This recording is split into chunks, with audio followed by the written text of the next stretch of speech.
ये दिनांक 9/4/2026 को थाना सराय लखनची के ग्राम रणवीरपुर के खेत में एक अज्ञात व्यक्ति की लाश मिली थी, जिसके संबंध में थाना सराय लखनची पर मुकदमा पंजीकृत किया गया था।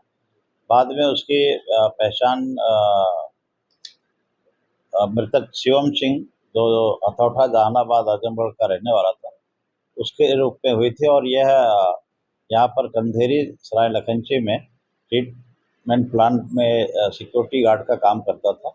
और अभियुक्तगण आज इसमें 2 गिरफ्तार किए गए हैं। इनके द्वारा बताया गया कि इसका वहाँ आना जाना था गांव में। घटना के दिन भी मृतक वहाँ रणवीरपुर गांव में गया हुआ था और इन लोगों ने देखा था उसको, और वहाँ पर इसको शराब पिलाने के बहाने से खेतों में ले गए। और उसमें अनमोल सिंह गिरफ्तार हुए हैं और आंचल राजभर गिरफ्तार हुए हैं। इनके 2 अन्य साथी भी थे जो मिल करके शराब पी गई वहाँ पर, और साथ में लाए गए डंडे से उसके सर में वार करके उसकी हत्या कर दी गई। सर, क्या मामला रहा हत्या करने का? ये जो मृतक शिवम सिंह है, इसका रणवीरपुर में एक लड़की है जिसके साथ उसका बातचीत आना जाना संबंध था।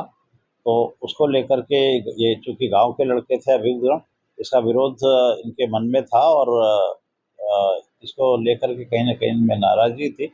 उसी रंजिश के कारण इसको बहाने से शराब पिलाकर खेत में ले जा करके डंडे से मार करके हत्या कर दी गई थी। इनके पास से घटना के समय प्रयुक्त मोटरसाइकिल और एक स्कूटी और जो डंडा आला कतल है वो बरामद किया गया है। इनके जो 2 अन्य साथी घटना में सम्मिलित रहे हैं, इनके लिए टीमें दबिश दे रहे हैं। उनकी शीघ्र गिरफ्तारी करके घटना का अनावरण हो चुका है और दूसरा का निस्तारण किया। क्या ये तीनों दोस्त थे? ये आपस में गांव के हैं और आपस में इनकी दोस्त गांव के हैं, तो नेचुरली गांव में दोस्ती है इनकी, एक दूसरे को भली बात इनसे इनका संबंध व्यवहार अच्छा है।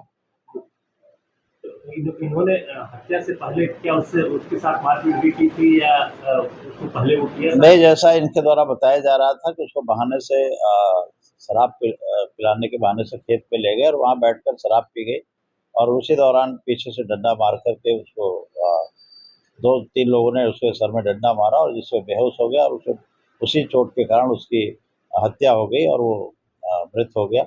और उसके बाद ये लाश को वहाँ छोड़ कर चले गए। लड़की के परिवार वालों से इस हत्या से कोई संबंध नहीं, इसमें चूंकि अब वो तो उन्होंने अग्रीव्ड हैं वो, और इस बारे में उनसे बातचीत और की जाएगी।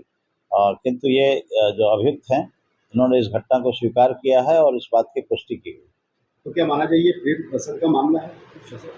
अभी तक जो तथ्य आए हैं उसमें इसी बात के प्रकाश में आए हैं, इसी बात के साक्ष्य आए हैं कि इसी रंजिश के कारण मृतक की हत्या अभियुक्तगणों द्वारा की गई।